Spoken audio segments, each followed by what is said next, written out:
જય શ્રી કૃષ્ણ મિત્રો, આપ જોઈ રહ્યા છો યુટ્યુબ.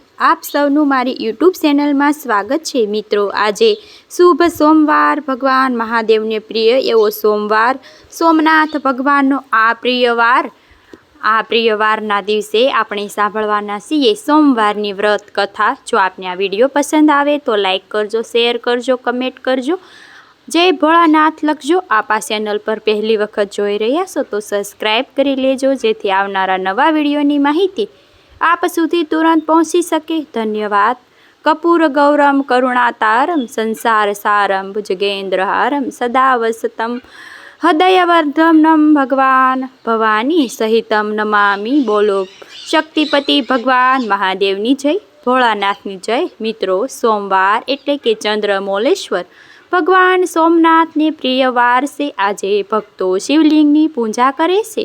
શુદ્ધ જળ અને ગંગાજળની બિલીપત્ર, ભાંગ, ધતુરો, ફલ ફલાદી ભોગ સમર્પિત કરીને, ખીરનું નિવેદ્ય ધરીને, ધૂપ દીપ આદિથી પૂજન કરીને ભગવાન ભોળાનાથની પૂજા પ્રાપ્ત કરવાનો આજનો શુભ દિવસ મનાય છે.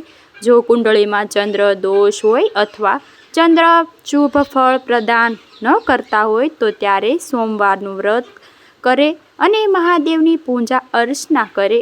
આ વ્રત કથા અવશ્ય સાંભળે, જેથી ચંદ્ર દોષ પણ શાંત થાય છે અને ભગવાન મહાદેવની કૃપાથી ધર્મ, અર્થ, કામ અંતે મોક્ષની પ્રાપ્તિ થાય છે. આ વ્રતના પ્રભાવે એવું કહેવાય છે કે દેવી પાર્વતીને ભગવાન ભોળાનાથ પ્રાપ્ત થયા હતા. એટલા માટે મનગમતો જીવનસાથી પ્રાપ્ત કરવા માટે પણ આ વ્રત કરી શકાય છે. 16 સોમવારની વ્રત. આ દિવસે વહેલા ઉઠીને સ્નાન પરવારી શુદ્ધ વસ્ત્ર ધારણ કરવા અને પીળા રંગના 4 દોરા લેવા. સરખા અંતરે એક એક કરીને 4 ગાંઠો વાળવી. દર સોમવારે મહાદેવનું પૂજન, દર્શન, નામ સ્મરણ કરવું.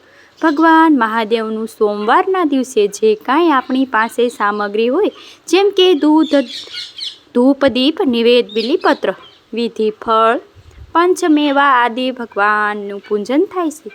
એક ટાઈમ ભોજન લઈ શકાય છે. ભોજનમાં સાત્વિકતા રાખવી, એટલા કે લસણ, ડુંગળી આદિનો ત્યાગ કરવો. શિવ પાર્વતીની આ કથા સાંભળવી. સાદું સરળ આ વ્રત છે. ભગવાન ભોળાનાથ જલ્દી ભક્તો ઉપર પ્રસન્ન થઈ જાય છે. થઈ જનારા દેવ માત્ર એક બિલીપત્ર, એક લોટો જલ ચડાવવાથી પણ પ્રભુ પ્રસન્ન થાય છે. પછી ભાવથી, પ્રેમથી આપણે પૂજા કરી શકીએ છીએ. જેવી આપણી શક્તિ હોય એ પ્રમાણે બોલો ભગવાન શક્તિપતિ મહાદેવની જય. એકવાર શિવ અને પાર્વતી નિજાનંદમાં પોતાના મંદિરિયામાં બેઠા હતા અને બેઠા ચોકઠાબાજીથી રમતા હતા. પરંતુ એમની રમતામાં કોણ હર્યું અને કોણ જીત્યું, કોણ હાર્યું એનો ન્યાય કોણ કરે તેનો વિચાર તેઓ કરતા હતા. એટલામાં મંદિરમાં પૂજારી તપોધન બ્રાહ્મણ ત્યાં આવી ચડ્યા. એટલે કે શિવ પાર્વતીને તેમને પોતાની પાસે બેસવા કહ્યું. આ રમતનો ન્યાય આપવા માટે જણાયું. શિવ પાર્વતીએ રમત શરૂ કરી અને તપોધન બ્રાહ્મણ તેમની પાસે ઊભા રહ્યા. એક બાજુ પૂરી થઈ એમાં ભગવાન શિવ જીતી ગયા. તેમણે બ્રાહ્મણને પૂછ્યું, કોણ હાર્યું અને કોણ જીત્યું? ત્યારે બ્રાહ્મણ દેવ બોલ્યા, પ્રભુ આપ જીત્યા અને માતાજી હાર્યા. બીજી બાજુ શરૂ થઈ તેમાં પાર્વતી જીતી ગયા. તેમણે બ્રાહ્મણને પૂછ્યું, કોણ હાર્યું અને કોણ જીત્યું? ત્યારે બ્રાહ્મણે કહ્યું, માતાજી હાર્યા. ત્રીજી બાજી શરૂ થઈ પણ એમાં પણ પાર્વતી જીતી ગયા. તમે બ્રાહ્મણને પૂછવામાં આવ્યું કે બ્રાહ્મણ બોલ, કોણ હાર્યું અને કોણ જીત્યું? ત્યારે બ્રાહ્મણ દેવ કહે છે કે પ્રભુ આપ જીત્યા, માતાજી હાર્યા. આ તપોધન બ્રાહ્મણ 2 વાર જૂઠું બોલ્યા, કારણ કે તેને તો મહાદેવજીને રાજી કરવા હતા. આથી પાર્વતીજી ક્રોધ ભરાયા અને બ્રાહ્મણને શ્રાપ આપ્યો, હે બ્રાહ્મણ, 3 બાજીમાંથી 2 બાજી હું જીતી હતી, છતાં તમે જૂઠું બોલ્યા છો અને ખોટો ન્યાય આપ્યો છે. આથી હું તમને શ્રાપ આપું છું કે તમારા આખા શરીરમાં કોઢ ફૂટી નીકળશે.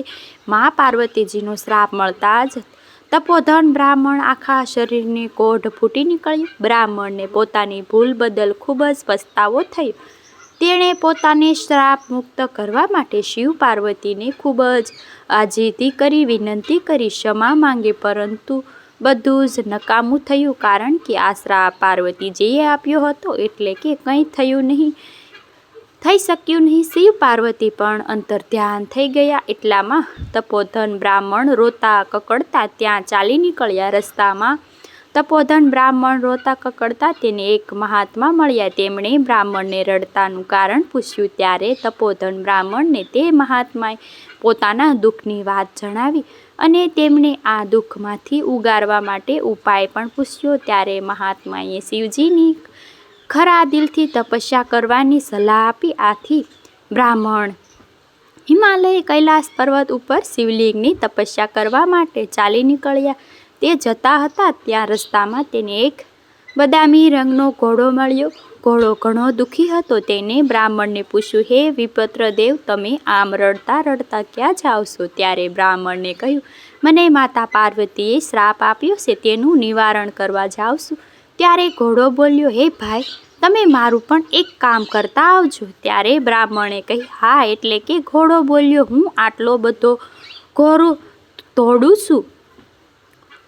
દોડો પાડો છું અને કદાવર છું, છતાં મારી ઉપર કોઈ સવારી કરતું નથી, તો મારા પાપનું નિવારણ પૂછતા આવજો ને સારું કહીને બ્રાહ્મણ તો આગળ વધ્યા. આગળ જતા રડતા બ્રાહ્મણને સફેદ ગાય મળી. ગાય બ્રાહ્મણને ઊભા રાખીને રડવાનું કારણ પૂછ્યું. ત્યારે બ્રાહ્મણે ગાયને પોતાનું દુઃખ વાત કરી.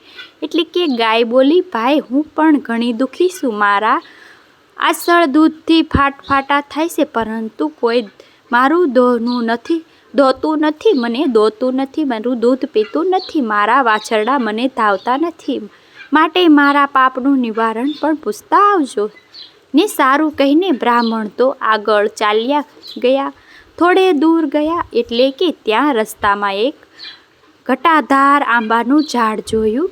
તે આંબા ઉપર કેરીના લૂમે લૂમ બાજેલા હતા. બ્રાહ્મણને તેની આંબાની ઝાડ નીચે થાક ખાવા બેઠા. ત્યારે આંબાને વાસા ફૂટી. તેણે બ્રાહ્મણને કહ્યું, ભાઈ, તું ખૂબ જ દુઃખી લાગે છે. ત્યારે બ્રાહ્મણ આંબાને પણ પોતાના દુઃખની વાત કરી. બ્રાહ્મણની વાત સાંભળીને આંબો બોલ્યો, ભાઈ, હું પણ ખૂબ જ દુઃખી છું. મારા ઝાડ ઉપર સરસ મજાની કેરીઓ આવે છે, લૂમે લૂમ છે, પરંતુ કોઈ ચાખતું જ નથી, કોઈ ખાતું નથી, તો કોઈને ચાખે તો તરત જ તે મૃત્યુ પામે છે. તમે મહેરબાની કરીને મારા પાપનું નિવારણ પૂછતા આવજો ને સારું કહીને બ્રાહ્મણ થોડે વાર ઝાડ નીચે થાક ખાઈને બેઠા અને આગળ વધ્યા. આગળ જતા રસ્તામાં એક તળાવ આવ્યું. બ્રાહ્મણ ખૂબ જ તરસ્યા હતા, એટલે કે તેણે તે પાણી પીવા માટે તળાવમાં ઉતર્યા. ત્યારે જ તે તળાવમાંથી એક મગર બહાર આવ્યો અને તેણે પણ બ્રાહ્મણને એક જ સવાલ પૂછ્યો. ત્યારે બ્રાહ્મણે પોતાની દુઃખની વાત કરી. ત્યારે મગર બોલ્યો, ભાઈ, હું પણ તમારી જેમ જ દુઃખી છું. હું આ શીતળ જળમાં રહું છું, છતાં મારા શરીરમાં બળતરા થાય છે. તમે મારા પાપનું નિવારણ પૂછતા આવજો. સારું કહીને બ્રાહ્મણ આગળ વધ્યા. તે હિમાલય કૈલાસ પર્વત પર આવી ગયા. તેણે એક ઝાડ નીચે બેસીને તપ કરવાનું શરૂ કર્યું. બ્રાહ્મણે ખૂબ જ કઠિન તપસ્યા કરી. તેના તપથી મહાદેવ પ્રસન્ન થયા અને તેમણે બ્રાહ્મણને દર્શન આપ્યા, વરદાન માંગવા કહ્યું. ત્યારે બ્રાહ્મણે કહ્યું, હે મહાદેવ, આપ મને માતાજીના શ્રાપથી ઉગારો અને મારો કોઢ મટાડી દો. ત્યારે મહાદેવ કહે છે કે, હે ભૂદેવ, આ માટે તમે જો ખરા દિલથી 16 સોમવારનું વ્રત કરશો તો જરૂર તમારો કોઢ મટી જશે અને માતાજી જીવનના શ્રાપમાંથી પણ મુક્તિ થશે. ત્યારે બ્રાહ્મણે કહ્યું, હે પ્રભુ, મારે આ વ્રત કઈ રીતે કરવું? ત્યારે મહાદેવજીએ કહ્યું, સાંભળો, આ વ્રત શ્રાવણ માસના પ્રથમ સોમવારથી અથવા કોઈ પણ સોમવારથી કરી શકાય છે. 16 સોમવાર સુધી આ વ્રત કરવાનું રહેશે. શ્રાવણ માસના આગલા દિવસે એટલે કે દિવસને સુતરપીળા રંગના 4 તાતણા ભેગા કરીને તેની વચ્ચે થોડા અંતરે 4 ગોળ ગાંઠ વાળીને દોરાને ગળામાં પહેરી લેવો. દર સોમવારે સવારે વહેલા ઉઠીને નાઈ ધોઈને મહાદેવની મંદિર જઈને તેમની પૂજા કરવી. દર સોમવારે એકટાણું કરવું. શ્રાવણ, ભાદરવો, આસો અને કારતક માસનો છેલ્લો સોમવાર આવે છે તે સોમવારે સોમવાર થાય છે ત્યાં સુધી વ્રત કરવું. 16મા સોમવારે દિવસે 4.5 શેર ઘઉંના લોટમાં 1.25 શેર ઘી અને 1.25 શેર ગોળ નાખીને લાડુ બનાવવા. આ લાડવા 4 ભાગ પાડવા. એક ભાગના લાડુ મંદિર પૂંજારીને આપવો, બીજો ભાગ રમતા બાળકોને આપવો, ત્રીજો ભાગ ગાય ગોવાળોને આપી અને ચોથો ભાગના લાડુ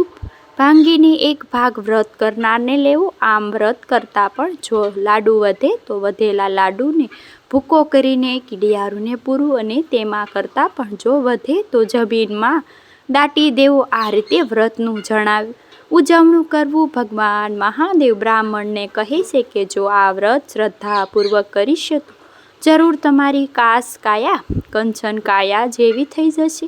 ભગવાન મહાદેવના વચન સાંભળીને બ્રાહ્મણ ભગવાન મહાદેવને પગે લાગ્યા અને પછી તેમને ઘોડા પાપ નિવારણ માટે વાત કરી. ભગવાન શિવે કહ્યું, આ ઘોડો આગલા જન્મમાં એક વાણિયો હતો, વેપાર કરતો. તે તોલમાં માપમાં ખોટા કાટલા રાખીને લોકોને છેતરતો અને લોકોને ઉછીના પૈસા આપીને વ્યાજ સાથે બમણા વસૂલ કરતો. તેથી તેની આવી દશા થઈ છે. ભગવાન મહાદેવે બ્રાહ્મણને કહે છે કે જો તમે આ ઘોડો પર સવારી કરશો તો ઘોડાની તકલીફ દૂર થઈ જશે. ત્યાર પછી બ્રાહ્મણે ભગવાન મહાદેવની ગાયની પાપની વાત કરી. ત્યારે ભગવાને કહ્યું, આ ગાય આગલા ભવમાં એક સ્ત્રી હતી. આ સ્ત્રી ભારે ક્રોધી હતી. તે પોતાના ધાવતા બાળકોને પણ જુદા પાડતી.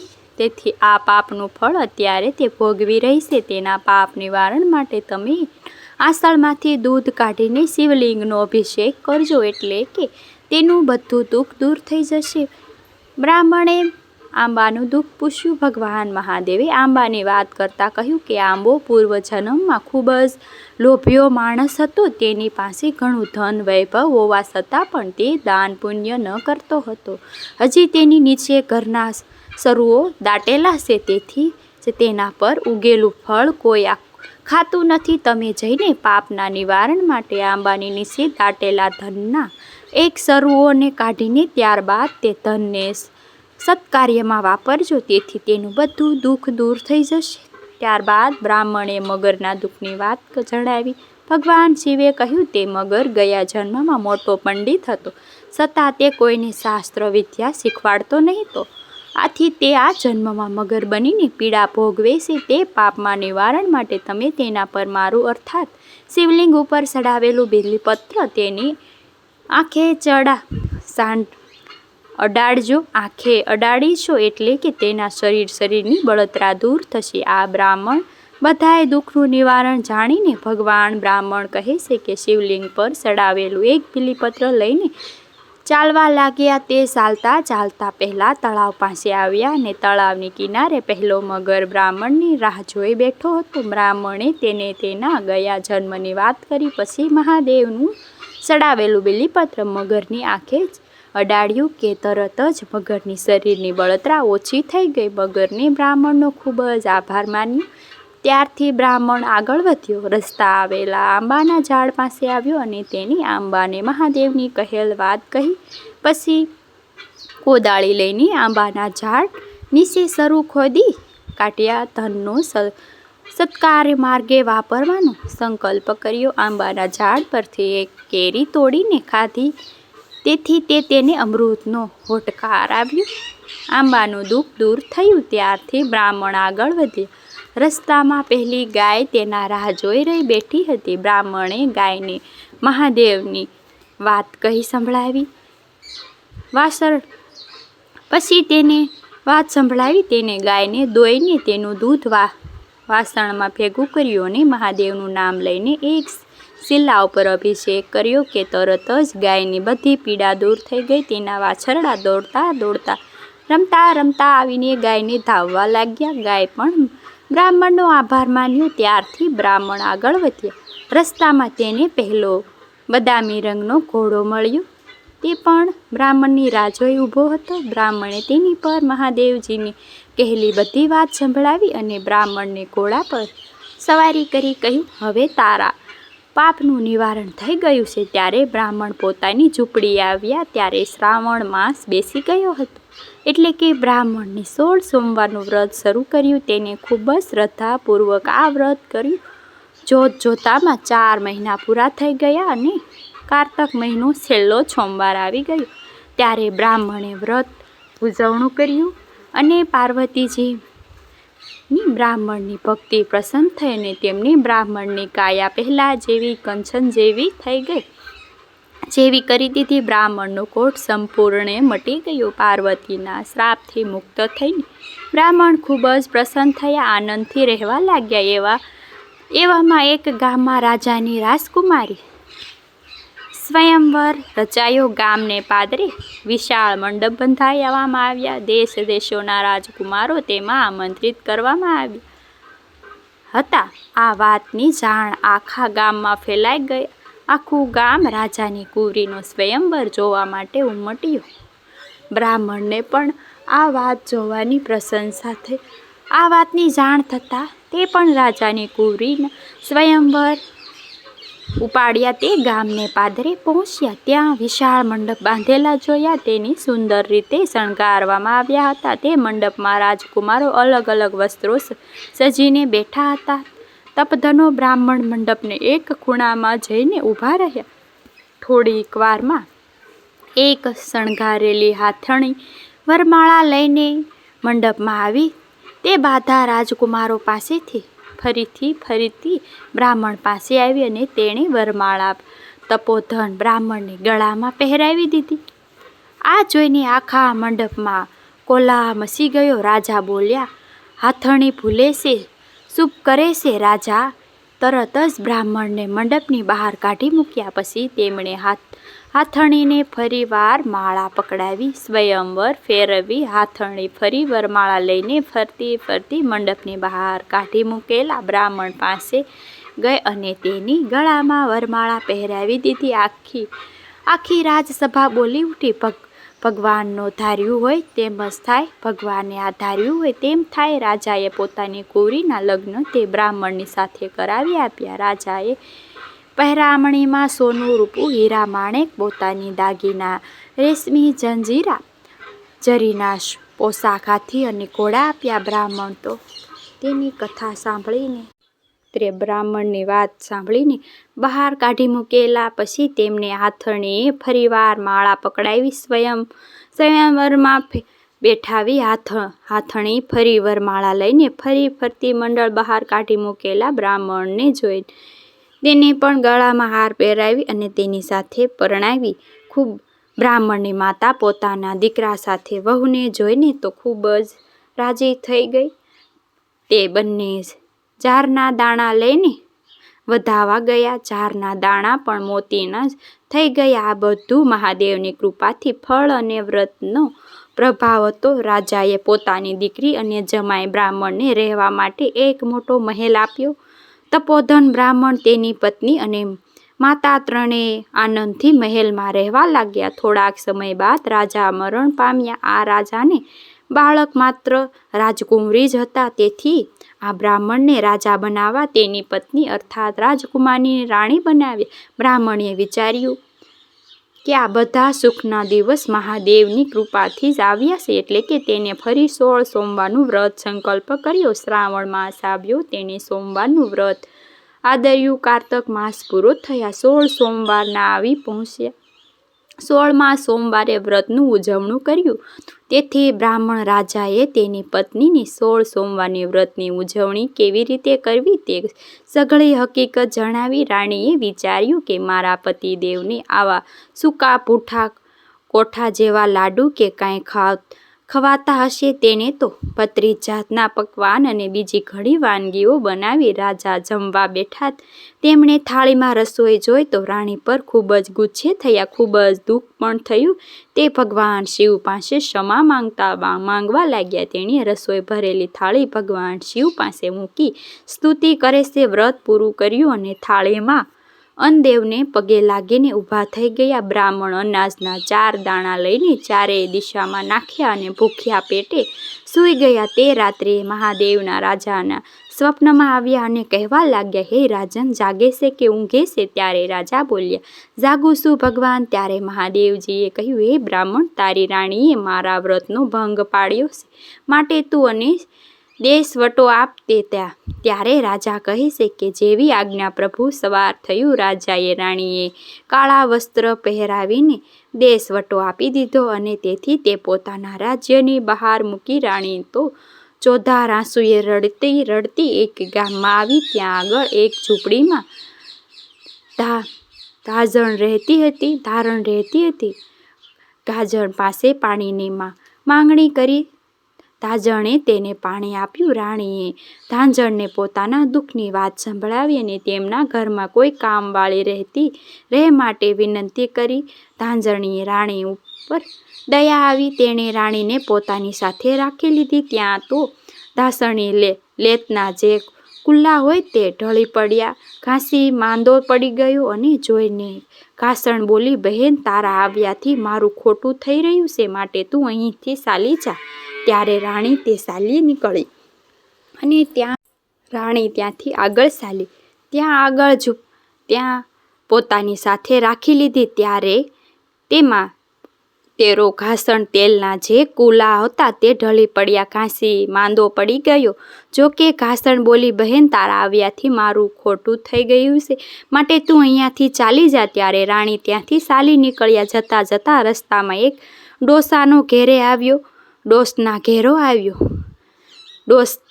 ડોસમાં તે સમયે રેડિયો કાઢતા હતા. રાણી તેમની પાસે ગઈ. પીવા માટે પાણી માંગ્યું. ત્યારે ડોસી ભલી હતી, તેને ઊભા થઈને પાણી આપ્યું. રાણીએ તેને પોતાના દુઃખની વાત કરી. ડોસીમાને રાણી ઉપર દયા આવી. તેને રાણીને પોતાની સાથે રાખી. પરંતુ રાણી ના આવવાથી ડોસીમાની રેડિયામાંથી તાર તૂટવા લાગ્યા. સૂતર પણ ઓછું કતાવા લાગ્યું. ત્યારે ડોસીમાએ તેને અપશુકાળ ગણીને કાઢી મૂકી. ત્યારે રાણી ચાલતા ચાલતા એક કૂવા કાંઠે બેઠા. ત્યારે એક પનિહારી પાણી ભરતી હતી. રાણીએ તેની પાસે પીવા માટે પાણી માંગ્યું. પનિહારીએ જેવો ઘડો કૂવામાં ઉતાર્યો તે ત્યાં જ કૂવાની બધું પાણી સુકાઈ ગયું. તેનું માટલું પણ ફૂટી ગયું. પનિહારીએ તેને અશુભ કાળની ગણીને પાણી પાવા વગર કાઢી મૂકી. ત્યારે રાણી ચાલતા ચાલતા એક માલણના ઘેરે પાછા આવ્યા.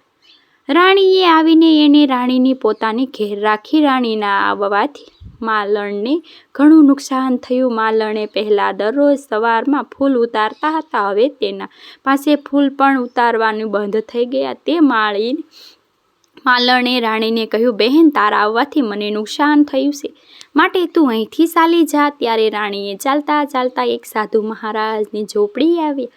સાધુ મહારાજ ખૂબ જ દયાળુ હતા, અંતર્યામી હતા. તેમણે રાણીને આશ્રય આપ્યો. તેમને રાણીને જમવા બેસ્યા. થાળીમાં ભોજન પીરસ્યું. તેથી થાળીમાં રાણીને જે ભોજન આપ્યું હતું તે ભોજનમાં જીવડા પડી ગયા. સાધુ મહારાજ બોલ્યા, દીકરી, પુસ્તક લાવો, પોથી લાવો, ખડીયો લાવો, કમલ લાવો, તમારા ભાગ્યને રેખાઓ જો. રાણી લેવા માટે ગયા ત્યારે પુસ્તક પોથી જ જડતા નથી, ખરીયો કમલ જડતા નથી. લેવા જાય તો કામ ખજૂરા અને વિસી કરડવાલા આવે છે. ત્યારે સાધુ મહારાજ પોતે ઊભા થઈને પુસ્તક પોથી તથા ખડીયો કમલ લઈ આવ્યા. પહેલું પુસ્તક બ્રાહ્મણજીનું જોયું, બીજું પુસ્તક મહાદેવજીનું જોયું. સાધુ મહારાજ બોલ્યા, દીકરી, તે મહાદેવના વ્રતનું ઉલ્લંઘન કર્યું છે. તું મહાદેવનો દોષ માટે તું ભગવાન શિવજીનું પ્રિય એવો 16 સોમવારનું વ્રત કર. ત્યારે રાણી બોલ્યા, હે મહારાજ, આ વ્રત શી રીતે થાય? ત્યાં સુધી મહારાજે જે વ્રતબંધી વિધિ સમજાવી. રાણીએ શ્રાવણ માસમાં આવતા વ્રતની શરૂઆત કરી અને પૂરી શ્રદ્ધા ભક્તિ એ વ્રત કરવા લાગી. જોતજોતામાં 16મો સોમવાર આવી ગયો. રાણીએ સાધુ મહારાજને વ્રતની ઉજવણી વાત કરી. આ સાધુ મહારાજે તેની બધી સિંધુ સમાન લાવી આપ્યું. રાણીએ વ્રતનું ઉજવણું કર્યું. રાણીના વ્રતથી ભગવાન શિવ પ્રસન્ન થયા. તેઓ બ્રાહ્મણને રાજાના એટલે કે તેના પતિ સ્વયં આવ્યા અને કહ્યું, ભગવાન મહાદેવે કહ્યું છે કે એ રાજા જાગે છે કે ઊંઘે છે? ત્યારે રાજા કહે છે, નાથ, હું જાગું છું. ત્યારે દેવજી કહે કે રાણીને દેવવટો દીધો છે, તેને પાછી લઈ આવો. રાજા કહે છે કે હવે ક્યાંથી લાવું પ્રભુ? કોયલ જેવું માણસ હતું, વાઘે માર્યું, વરુએ માર્યું, હવે ક્યારે હોય ત્યાં. મહાદેવજી કહે છે કે વાઘે નથી માર્યું, વરુએ નથી માર્યું, જે વાટે ગઈ છે તે વાટે તું જા. રાજા ત્યાં ચાલી નીકળ્યા. વાટે જતા ઘાસણનું ઘર આવ્યું. રાજા રાણી કહે, બહેન, અહીંયા કોઈ રાજાની રાણી આવી હતી. ઘાસણ કહે છે, રાણી જેવા રૂપ હતા, રાણીએ જેવા લક્ષણ હતા. ત્યારે રાજા ત્યાં ચાલ્યા. આગળ જતા ડોશીમાનું ઘર આવ્યું. રાજાએ ડોશીમાને પૂછે છે કે હે માડી, અહીંયા કોઈ રાજા રાણી આવ્યા હતા? ત્યારે ડોશીમા કહે છે કે રાણી જેવું રૂપ તો હતું, પરંતુ રાણી જેવા લક્ષણ ન હતા. રાજા આગળ ચાલ્યા. કૂવા કાંઠે આવ્યા. ત્યાં એક પનિહારી પાણી ભરતી હતી. રાજાએ તેને પણ જ પ્રશ્ન પૂછ્યો. પનિહારી પણ આ જ રીતે જવાબ આપ્યો. રાણી જેવા રૂપ હતા, પરંતુ રાણી જેવા લક્ષણ ન હતા. ત્યાં રાજા આગળ ચાલ્યા. રસ્તા માણસ ઘર આવ્યું. જોયું. રાજા પૂછે છે, બહેન, અહીં કોઈ રાજા રાણી આવ્યા હતા? માલણ પણ એ જ જવાબ આપે છે, રાણી જેવું રૂપ હતું, પરંતુ લક્ષણ ન હતા. ફરતા ફરતા પહેલા સાધુ મહારાજની ઝૂંપડી આવ્યા. રાજાને થયું કે કોઈક કકડો રોટલો આપે તો ખાઈ પીને પાછો જાવ. તેણે ઝૂંપડીની બહાર રહીને બૂમો પાડી, અંદર કોઈ નહીં. ત્યારે સાધુ મહારાજ રાજાનો અવાજ સાંભળીને બહાર આવ્યા. તેમણે રાજાને અંદર પધારવા માટે આવકાર આપ્યો. રાજા ઝૂંપડીની અંદર આવ્યા કે બંને પતિ પત્ની એકબીજાને જોઈને ખૂબ જ રાજી થયા. રાણીએ સાધુ મહારાજને પોતાના પતિ ઓળખાણ આપી કે હે મહારાજ, આ મારા પતિદેવ છે, હું તેને તેડવા આવ્યો છું, હવે તમે મને જવાની રજા આપો. ત્યારે સાધુ મહારાજે કહ્યું, સાસરીએ જ શોભે, હાથી રજવાડા શોભે. ત્યારે રાણી કહે છે કે મહારાજ, તમને દુઃખ પડે તો હું સી રીતે જણાવું. ત્યારે સાધુ મહારાજે ફૂલનો દડો આપ્યો, ઘીનો દીવો આપ્યો અને કહ્યું, દીકરી, જો દીવો ઠરી જાય તો ફૂલનો દડો કરમાઈ જાય તો જાણજે કે તારા પિતાને દુઃખ પડ્યું છે. રાજા રાણી અડધી વાગે ગયા. ત્યાં રાજા રાણીને કહેવા, વેલપાઈ વાળો મારો પિતા, અર્થાત પહેલા સાધુ મહારાજને દુઃખ આવ્યું છે. રાજાએ વેલ્લો પાસો વાળ્યો. ઝૂંપડીમાં આવીને જોયું તો મહારાજ માથું બાંધીને સૂઈ રહ્યા હતા. રાણીએ કહ્યું, હે મહારાજ, તમને શું થયું? ત્યારે સાધુ મહારાજ બોલ્યા, બેટી, મને કંઈ થયું નથી, હું તો તમારું પારખું જોતો તો. સાધુ મહારાજે બીજી વાર દીકરીને 1.25 લાખનો ગરવો અને એક અમીર રૂપો આપીને કહ્યું, દીકરી, જા, બાળતા આવ્યા છો ત્યાં થારતા જજો. ત્યાં રાજા રાણી તેઓ માલણ ઘરે આવ્યા. માલણે પાછા સવાલ મૂળ ફૂલ ઉતર્યા માંડ્યા. એટલે કે માલણ બોલી, બહેન, એક ઘડી બેસતા હોય તો 2 ઘડી બેસો, ત્યારે આવે મારે સારું થાય. ત્યાં રાજા રાણી કાંઠે આવ્યા. રાણીએ દોડતા સાથે બોલે છે, ઘોડો કૂવામાં નાખ્યો અને કૂવાની પાણી ભરાઈ ગયું. ત્યાં રાજા રાણી ડોશીમાને ઘરે આવ્યા. એ સમયે ડોશીમા લેટીઓ ગાતા હતા, પણ તેમના તાર વાગતા તૂટી ગયા હતા. ડોશીમા પણ તે તાર જોડી આપ્યા. લાંબા તાર નીકળ્યા, લાંગ્યા. આથી ડોશીમા રાજી થઈ ગયા. બોલો બહેન, એક ઘડી બેસો તો 2 ઘડી બેસો. ઘરે આવ્યા. રાજા રાણી પોતાના મહેલમાં પાછા ફર્યા. રાજાએ આખા નગરને રાજમહેલમાં બોલાવ્યું. પછી રાણી એક રાણા કરવા લાગ્યા. રાણીએ કહ્યું, મારે હજી મહાદેવની વાર્તા કહેવાની છે. બધાએ જમી લીધું, તો હવે વ્રતની કથા કોને આગળ કહેવી? વ્રત ભૂખ્યા મનુષ્યને જ કહેવાય છે. રાજાએ ગામમાં ઢંઢેરો પીટાવ્યો. એક ઘરમાં સાસુ વહુએ ઝઘડો હતો. સાસુ ભૂખ્યા હતા. રાજાને તેમને તેડાવ્યા. ડોશીમા કહે છે કે હું તો કાને બહેરી છું, આંખે આંધળી છું, તો પગે લાગુ કેવી રીતે? આ સોમવારની વ્રત કથા સંભળાઈ ત્યારે રાજાએ તેને માટે એક વેલ મોકલવાની અને તેમને મહેલમાં તેડાવ્યા. પછી રાજાએ કહ્યું, ડોશીમા, તમે સાંભળો તો મહાદેવ કહેજો કે અને ન સાંભળો નહીં તો મહાદેવ કહેજો. રાણીએ સોમવારની વ્રત કથા કહેવા માંડી. ડોશીમા સાંભળીને તો મહાદેવજી એમ બોલ્યા કરતા મહાદેવજીની વાર્તા પૂરી થઈ તરત જ ડોશીમાં બધા અંગો સરખા થઈ ગયા અને તે કાને સાંભળતા થઈ ગયા, આંખે દેખતા થઈ ગયા અને પગે ચાલતા થઈ ગયા. ડોશીમાં તો ખૂબ જ પ્રસન્ન થયા. તે રાજા રાણીને આભાર માનવા લાગ્યા. ત્યારે રાજાએ કહ્યું, માતાજી, આ બધો પ્રતાપ મહાદેવની વ્રતનો છે. ડોશીમાં તો ચાલતા ચાલતા ઘેરે પહોંચ્યા. તેમની ચાલતા દેખતા સાંભળીને જ બધાએ આશ્ચર્ય થયું કે આ ચમત્કાર કેવી રીતે થયો. ડોશીમાના દીકરા અને વહુને નવાઈ લાગી. તેમને કહ્યું, માં, તમને આ રૂડા કોણે કર્યા? માએ કહ્યું, મને તો મહાદેવજીના વ્રતની કથા સાંભળવાથી આ ફળ પ્રાપ્ત થયું છે. તો આ વ્રત કરનાર કેટલું ફળ મળતું હશે. પછી તો ડોશીમાએ તેના દીકરા વહુને પણ 16 સોમવારનું વ્રત કરવાનું જણાવ્યું. આ વ્રતનો પ્રભાવ જાણીને આખા ગામના લોકો પણ ભગવાન શિવના આ 16 સોમવારનું વ્રત કરવા લાગ્યા. ભગવાન દરેકની મનોકામના પૂર્ણ કરે. સમય જતાં રાણીને એક સુંદર રાજકુમારનો જન્મ આપ્યો. આ કુમાર યુવાન થયો અને બ્રાહ્મણ રાજાને ઘરડા થયા. એટલે કે રાજા રાણીએ પોતાના રાજકુમારને ગાદી સોંપી બંને જણા મહાદેવની ભક્તિ કરવા લાગ્યા. રાજકુમાર પણ માતા પિતાની માફક 16 સોમવારનું વ્રત કરવા લાગ્યા અને સુંદર રીતે રાજપાટ સંભાળ્યો. મહાદેવ તમને જેવા રાજા રાણીને ફળ્યા તેવા વ્રત કથા કહેનાર, કથા સાંભળનાર સૌને ફળજો. બોલો ભગવાન શ્રી શક્તિપતિ મહાદેવની જય.